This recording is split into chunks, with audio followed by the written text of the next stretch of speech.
आंखों में रहा दिल में उतर कर नहीं देखा, कश्ती के मुसाफिर ने समुंदर नहीं देखा, पत्थर मुझे कहता है मेरे चाहने वाला, मैं मोम हूं उसने मुझे छूकर नहीं देखा, ये फूल मुझे कोई विरासत में मिले हैं, तुमने मेरा कांटों भरा बिस्तर नहीं देखा। नमस्कार दोस्तों, मैं हूं सूर्यवीर। स्वागत करता हूं आप सभी का साइंस बाय सूर्यवीर में। और आज हम हमारे साइंस के अलावा एक इम्पोर्टेंट करंट के टॉपिक के बारे में बातचीत करने जा रहे हैं, जिसके मार्केट में जोर शोरों से चर्चा है। आज का हमारा टॉपिक रहेगा कि चीनी की दरों में एक साथ वृद्धि कैसे हो गई और केंद्र सरकार ने इसके लिए क्या क्या कदम उठाए हैं। ओके दोस्तों, तो चीनी की दरों में वृद्धि का कारण। चीनी की दरों में वृद्धि का कारण, पहले जहां पर औसत, अगर पिछले साल से अब तक अगर हम औसत भाव की बात करें कि चीनी का प्रति किलो मूल्य कितना था, तो चीनी का मूल्य जो है 47, औसतन जो था वो 47 रुपये प्रति किलो मिलता था। 47 से लेकर के 57 के आसपास था। मतलब इतना वेरिएशन चलता है। औसत रूप से अगर हम देखें तो पूरे देश में चीनी का भाव इतना था। कितना? 47 से लेकर के 57। लेकिन हाल ही में एक महीने में लगभग 20 रुपए, कितना, लगभग एक महीने में, एक महीने में एक महीने में ही 20 रुपए पर केजी, 20 रुपए पर केजी भाव बढ़ गए चीनी के। 20 रुपए प्रति किलो वृद्धि हो गई। ऐसा क्यों हुआ, इसके कारण के बारे में जानेंगे कि चीनी एक साथ में चीनी की दामों में इतनी वृद्धि क्यों हुई है। पहला कारण, पहली बात। और दूसरी कि केंद्र सरकार ने इसके लिए क्या क्या कदम उठाए और आगे इसके लिए क्या हो सकता है। देखो, मैं आपको बता दूं दोस्तों कि मार्केट में किसी भी चीज की दामों में वृद्धि होना या कमी होना दो चीजों के ऊपर डिपेंड करती है। पहली चीज उसमें होती है डिमांड या मांग। पहली होती है मांग, जिसे हम बोलते हैं डिमांड। डिमांड। और दूसरी होती है सप्लाई। सप्लाई का मतलब होता है आपूर्ति। आपूर्ति या सप्लाई। अब देखो, डिमांड, डिमांड क्या है चीनी की कि अब त्योहार का सीजन चल रहा है तो डिमांड तो है, लेकिन डिमांड को ज्यादा प्रायोरिटी नहीं देंगे हम इस समय पर। लेकिन जो आपूर्ति है, इस आपूर्ति के बारे में बात करेंगे कि आपूर्ति यानी सप्लाई कम हो रही है कैसे। पहली बात तो, वर्तमान में इस चीज को नोट किया गया है कि भारत में सबसे ज्यादा गन्ना उत्पादन करने वाले जो राज्य हैं या गन्ना उत्पादन में जो अग्रणी राज्य हैं, महाराष्ट्र और कर्नाटक, उनमें गन्ना उत्पादन में कमी हुई है। महाराष्ट्र, महाराष्ट्र और कर्नाटक, कर्नाटक में गन्ना उत्पादन में, गन्ना उत्पादन में कमी, डिक्लाइन देखी गई है। अब मुझे आप एक बात बताओ, जब गन्ना उत्पादन कम होगा और गन्ने से चीनी का उत्पादन होता है, तो जब गन्ना उत्पादन कम होगा हमारे देश में, तो चीनी मिलें जो गन्ने से चीनी का उत्पादन करती हैं, वो चीनी कम बना पाएंगी। और जब चीनी कम बनेगी तो मार्केट में उसकी सप्लाई कम होगी और डिमांड उसकी बढ़ेगी। तो जिस चीज की सबसे बड़ी बात यह है कि जिस चीज की अगर डिमांड बढ़ जाती है तो भी उसकी कीमत बढ़ जाती है। डिमांड, डिमांड बढ़ जाती है तो कीमत बढ़ जाती है, कीमत भी बढ़ जाती है। ठीक है।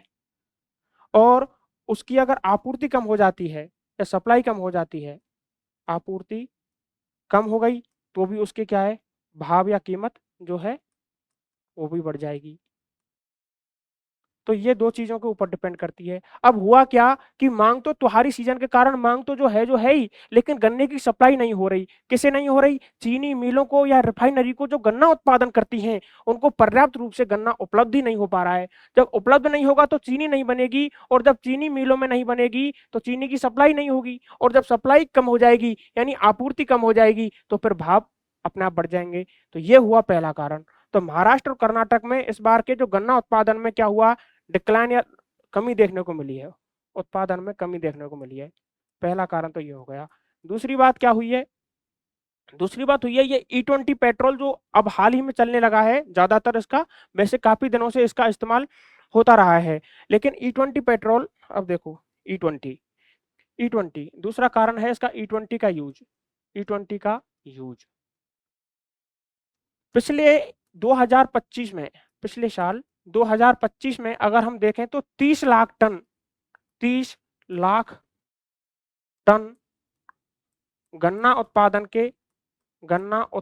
के बराबर E20 एथेनॉल को गन्ना उत्पादन में यूज लिया गया है। देखो होता क्या है, E20 समझ लेते हैं पहले हम। E20 का मतलब होता है कि E20 पेट्रोल है। ये क्या एक ईंधन है जिसको वाहनों में यूज में लिया जाता है, E20 पेट्रोल। ठीक है, अब इसमें ई का मतलब होता है एथेनॉल, एथेनॉल, और 20 का मतलब होता है 20%, यानी एथेनॉल। E20 एक पेट्रोल है जिसमें 20% एथेनॉल और 80% पेट्रोल का यूज किया जाता है, तो यह है E20। अब इसमें जब एथेनॉल का यूज किया जाता है तो इस एथेनॉल को बनाने के लिए भी गन्ने का यूज किया जाता है। इसका मतलब गन्ना तो उपयोग में आ रहा है किसके, एथेनॉल बनाने में, तो फिर चीनी उत्पादन में कहाँ आएगा, कम हो जाएगा। इसलिए ज्यादा गन्ना चाहिए हमको, क्योंकि अभी गन्ना E20 पेट्रोल में एथेनॉल के उत्पादन में, एथेनॉल के प्रोडक्शन करने में भी यूज में लिया जा रहा है क्या, गन्ना। जब एथेनॉल का उत्पादन गन्ने से होगा और फिर चीनी का उत्पादन भी होगा, और वैसे भी महाराष्ट्र और कर्नाटक में गन्ना की कमी आ गई, तो फिर बताओ मार्केट में सप्लाई कम होगी अधिक। अरे मार्केट में सप्लाई नहीं होगी क्योंकि मिलों में उत्पादन ही नहीं हो रहा है, तो दूसरा कारण यह होगा कि E20 पेट्रोल में।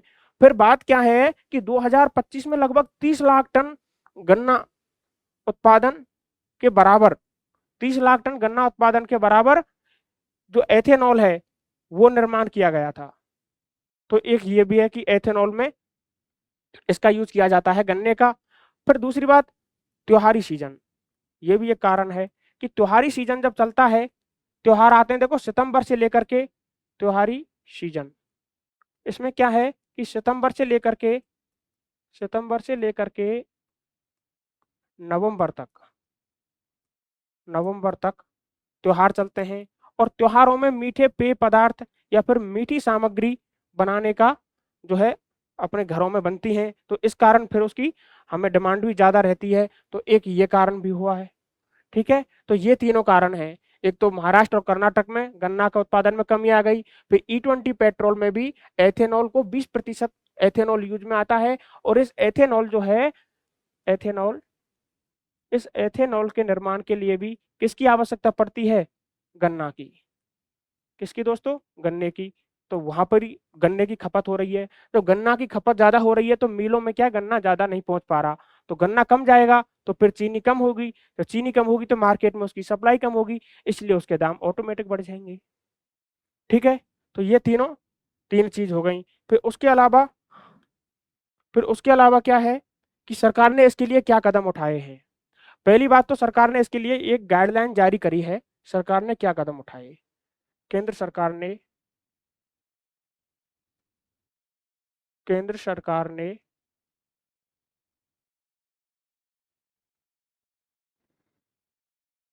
चीनी दामों को कम करने के लिए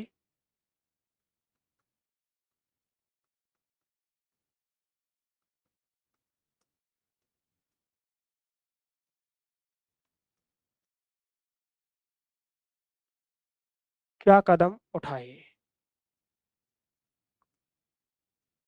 देखो हाल ही में केंद्र सरकार ने एक गाइडलाइन जारी करी है, उसमें स्पष्ट रूप से जो चीनी डीलर हैं, अब चीनी डीलर कौन, जो ज्यादा मात्रा में चीनी खरीदते हैं और उसको बेचते भी हैं, तो वो हो गए कौन, चीनी डीलर। तो चीनी डीलरों को स्पष्ट में कह दिया है कि भैया आप 10 मीट्रिक टन से ज्यादा अगर चीनी का इस्तेमाल करते हैं तो आप केवल 15 दिन का स्टॉक कर सकते हैं। इसका मतलब स्टॉक सीमा सरकार ने तय कर दी है। तो अरे यार,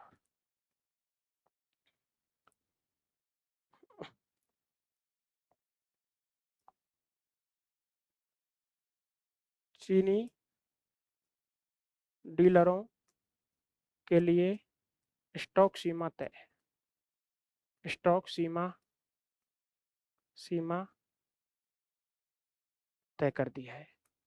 ये 1 अगस्त 2026 से लेकर के 30 नवंबर 2026 तक, 30 नवंबर 2026 तक क्या क्या सीमा तय की है, और ये स्टॉक सीमा तय करने का कारण क्या है? क्योंकि त्योहारी सीजन में सरकार को इस चीज़ का अंदेशा है कि कुछ बड़े चीनी डीलर जो हैं, वो त्योहार आने पर पहले से ही बहुत अधिक मात्रा में चीनी का स्टॉक करके अपने पास में रख लेंगे। जब बहुत सारी चीनी का अधिक भाग, पूरी जितना भी चीनी उत्पादन हो रही है, उसका मैक्सिमम भाग ये चीनी डीलरों के पास में आ जाएगा, तो बताओ मार्केट में चीनी बचेगी क्या? नहीं बचेगी, तो उसकी जो है सप्लाई कम हो जाएगी और दाम बढ़ जाएंगे। इसलिए सरकार ने कहा है कि नहीं भाई, तुम ये नहीं कर सकते, तुम केवल जो लोग ऐसे चीनी डीलर जो हैं केवल 10 मीट्रिक टन, कितना, 10 मीट्रिक टन से अधिक, 10 मीट्रिक टन से अधिक चीनी का इस्तेमाल करने वाले, इस्तेमाल करने वाले चीनी डीलर, करने वाले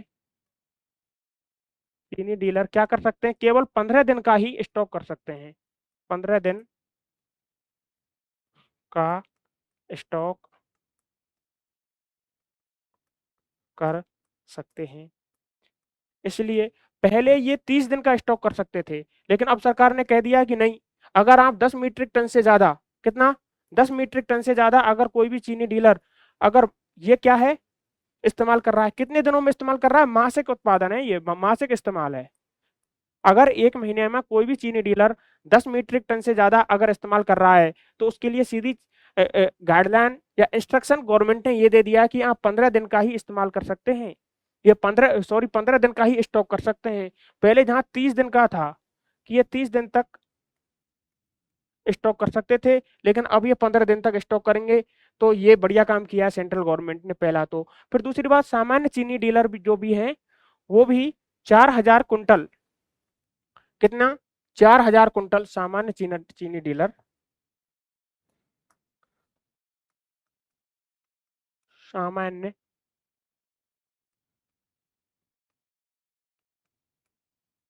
कितना, 4000 कुंटल स्टॉक कर सकते हैं। कितनी, 4000 कुंटल, क्विंटल।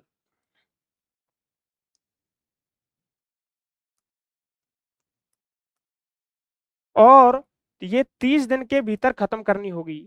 यानी जितनी 4000 कुंटल तक इसकी सीमा रहेगी, 4000 कुंटल से अधिक चीनी आप स्टॉक करके नहीं रख सकते। पहली बात, कौन, सामान्य चीनी डीलर जो भी हैं वो। और इसको 1 सितंबर 2026 से लागू किया गया है। और 10 मीट्रिक टन से अधिक मासिक इस्तेमाल करने वाले केवल 15 दिन स्टॉक कर सकते हैं, पहली बात। दूसरी, सामान्य चीनी डीलर जो हैं, यानी जो चीनी बहुत ज्यादा मात्रा में चीनी का व्यापार करते हैं, वो हैं चीनी डीलर। अब वो क्या करेंगे कि 4000 कुंटल से ज्यादा आप जो है स्टॉक नहीं कर सकते, और जिस दिन से आपके पास में आएगी उसको 1 महीने के अंदर खत्म करना होगा। इसका मतलब सीधा सा क्या हुआ कि 4000 कुंटल से कम ही इस्तेमाल करेंगे, 4000 कुंटल से कम ही खरीदेंगे, क्योंकि उसको कितने दिन के भीतर खत्म करना है? 30 दिन के भीतर। अब ये कब किया है सरकार ने? इसको लागू किया है 1 सितंबर 2026 से लेकर के और 30 नवंबर तक। अब ये सितंबर से नवंबर के बीच में क्यों किया है? क्योंकि सितंबर से नवंबर के बीच में ही अपने ज्यादातर बड़े बड़े त्योहार आते हैं, ठीक है। ये बड़े बड़े त्योहार आते हैं जिनमें मीठे खाद्य पदार्थ या तेल, पेय पदार्थ, इन सभी को बनाने में चीनी का इस्तेमाल ज्यादा मात्रा में होता है, और इनमें डिमांड ज्यादा बढ़ती है क्योंकि ये त्योहारी सीजन होता है। इसलिए केवल इस अवधि तक किया है। 10 मीट्रिक टन से अधिक अगर आप मासिक इस्तेमाल करते हो, तो आप केवल 15 दिन तक चीनी का स्टॉक करेंगे। उसके बाद में आप भले ही दोबारा से स्टॉक करके रख सकते हैं, केवल 15 दिन के लिए। कब है ये? 1 अगस्त 2026 से लेकर के 30 नवंबर तक। और सामान्य चीनी डीलर जो हैं, वो भी केवल 4000 कुंटल ही स्टॉक स्टॉक कर सकते हैं। कितने दिन तक? 30 दिन तक। तो 30 दिन तक केवल 4000 कुंटल, ये सरकार ने कदम इसके लिए उठाए हैं। और दूसरा बड़ा कदम क्या है कि एक दशक बाद में, एक दशक बाद में, एक दशक बाद में केंद्र सरकार क्या कर रही है? एक दशक बाद में केंद्र सरकार 10 लाख टन, 10 लाख टन चीनी खरीदने जा रही है दोस्तों। चीनी खरीदेगी, खरीदने का निर्णय लिया है। क्योंकि क्योंकि देश में चीनी का जो है उत्पादन कम हो गया है। इसलिए चीनी क्या है, विदेशों से आयात करेगी। इसके लिए पहले जहां पर 100% आयात शुल्क लगता था, जिसे हम कस्टम ड्यूटी कहते हैं, 100% आयात शुल्क लगता था, जिसमें 3 लाख टन चीनी एक बार में हम खरीद सकते थे। देखो आयात शुल्क लगता था, और इस आयात आयात शुल्क को ही दोस्तों हम बोलते हैं कस्टम ड्यूटी। आयात शुल्क कितना लगता था? 100%। अरे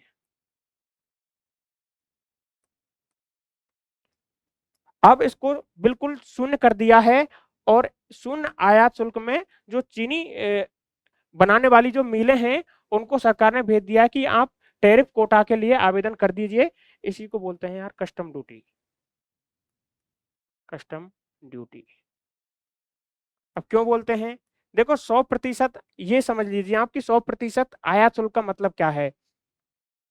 अगर हम अगर कोई भी हमारे देश में कोई चीनी कंपनी है, या फिर कोई तेलीय कंपनी है जो तेल का आयात कर रही है, तो वो कंपनी जो है 100% टैरिफ का मतलब है कि जितनी, जैसे 100 रुपया मूल्य है उसका चीनी का, तो 100 रुपये तो जिससे खरीदेगी उसको देगी, और 100 रुपया यहाँ पर जो कस्टम्स ऑफिसर लगे हुए हैं ना पोर्टों पर, वो लेंगे। तो ये कितने की पड़ गई? 200 रुपये की। इसका मतलब 100 रुपये की चीनी का मूल्य था, तो 100 रुपये तो उसको दे दिए, बदले में हमारा देश क्या लगाएगा, गवर्नमेंट उस पर क्या लगाएगी? उस पर कस्टम ड्यूटी लगाएगी, यानी टैक्स लगाएगी, जिसे ही हम क्या बोलते हैं? आयात शुल्क। तो 100 रुपये की क्या थी? चीनी, और 100 रुपये इसने शुल्क के रूप में दे लिए, बराबर कितने? 200 रुपये चले गए कंपनी के। तो इतना 100% टैक्स जो पहले लगता था, गवर्नमेंट ने बोल दिया कि जितने भी चीनी डीलर्स हैं, या फिर चीनी जो कंपनियां हैं, वो जो चीनी उत्पादन करेंगी, वो टैरिफ कोटा के लिए आवेदन कर दें, ताकि उनका जो है शुल्क 0 कर दिया जाएगा, और वो चीनी खरीदेंगी। अब कितनी चीनी के लिए बोली है? 10 लाख टन चीनी। और ऐसा हुआ है 1 दशक बाद में 10 लाख टन चीनी को आयात करने की मंजूरी सरकार ने दे दी है, क्योंकि चीनी की भारी मात्रा में कमी है। और त्योहारी सीजन में इसलिए किया है क्योंकि इस सीजन में ही ज्यादातर आवश्यकता होती है चीनी की, क्योंकि बड़े बड़े त्योहार आते हैं जिसमें हम अनेक प्रकार के खाद्य पदार्थ बनाते हैं। और स्टॉक सीमा तय करने के पीछे, ये जो चीनी डीलरों के लिए जो स्टॉक सीमा सरकार ने तय की है कि आप इससे ज्यादा जमा करके नहीं रख सकते, क्योंकि सरकार को इस चीज का अंदेशा है, गवर्नमेंट को, कि कुछ बड़े चीनी डीलर जो हैं वो त्योहारी सीजन में बहुत अधिक मात्रा में चीनी को लेकर के अपने पास में रख लेंगे, तो मार्केट में चीनी की कमी आ जाएगी और भाव बढ़ जाएंगे। इसलिए भाव कम रहे, इसलिए इनकी स्टॉक सीमा तय कर दी है। तो 10 मीट्रिक टन से अधिक मासिक इस्तेमाल करने वाले चीनी डीलर हैं, वो केवल 15 दिन इस्तेमाल करेंगे, और सामान्य चीनी डीलर जो हैं वो 10 लाख, सामान्य चीनी डीलर जो हैं वो कितना कर सकते हैं? 4,000 कुंटल से ज्यादा इस्तेमाल नहीं कर सकते। और जितनी भी वो चीनी खरीदते हैं, जितनी भी वो चीनी खरीदेंगे, उसको 30 दिन के भीतर खपत उसकी करनी होगी। अब देखो सबसे बड़ी बात, क्या आपने गौर किया है स्टॉक सीमा का पता कैसे लगाएगी सरकार? वो तो झूठ ही बोल सकते हैं कि हमने नहीं किया। तो इसीलिए तो छापे छापे होते हैं। ठीक है, तो गवर्नमेंट की जो संस्थाएं वो छापे डालती हैं और बताती हैं, बताओ भाई तुम्हारे पास में कितना माल आया, कितना माल आपके पास से गया, उसका पूरा इनकम टैक्स रिटर्न चेक किया जाता है। तो इनकम टैक्स रिटर्न चेक करने के आधार पर आसानी से पता लगाया जा सकता है कि कितनी चीनी की खपत हुई और कितनी चीनी को इन्होंने खरीदा है। ठीक है, तो इस चीज के आधार पर ये स्टॉक सीमा स्टॉक को तय करेंगे, क्योंकि वो तो झूठ भी बोल सकते हैं। फिर दूसरी बात क्या है, एक और कारण है चीनी मूल्यों में वृद्धि का, क्योंकि जो चीनी है वो हमारे देश में सीमित मात्रा में ही है, उतनी ज्यादा नहीं है, लेकिन कुछ विशेषज्ञों का मानना है कि इसमें जो उत्पादन के जो आंकड़े हैं उनको गलत पेश किया गया। तो उत्पादन के आंकड़े जब गलत पेश किए गए कि खूब मात्रा में चीनी है, तो क्या किया गवर्नमेंट ने? लगभग 1.5 मिलियन टन 1.5 मिलियन टन चीनी को निर्यात करने का फैसला लिया। निर्यात निर्यात करने का फैसला लिया 2025 में, जिसको बाद में बढ़ावा दिया गवर्नमेंट ने, जिसको 1.5 मिलियन से लेकर के कितना कर दिया? 2 मिलियन तक। अरे देश में सीमित हो रही है और आप दूसरे देश के लिए बेच रहे हो, तो ये गलत बात है। लेकिन बाद में जब पता चला कि चीनी का सीमित ही उत्पादन हो रहा है, तब तक 0.8 मिलियन टन चीनी हमारे देश से दूसरे देश में जा चुकी थी। ओके दोस्तों, तो ये भी एक प्रकार का कारण था। तो ये स्टॉक सीमा तय कर दी है सरकार ने और उसका कारण भी हमने जान लिया। तो आज हमने इस चीज के बारे में चर्चा की कि चीनी के दामों में वृद्धि का कारण क्या है और सरकार ने उसके लिए क्या-क्या कदम उठाए हैं। आने वाले समय में और भी रोचक जानकारी और करंट से जुड़े हुए बेहतरीन मुद्दों के बारे में आपसे रूबरू होने का मौका मिलेगा। तब तक के लिए विदा लेते हैं आज के इस एपिसोड से। मिलते हैं शीघ्र ही। Okay, thank you.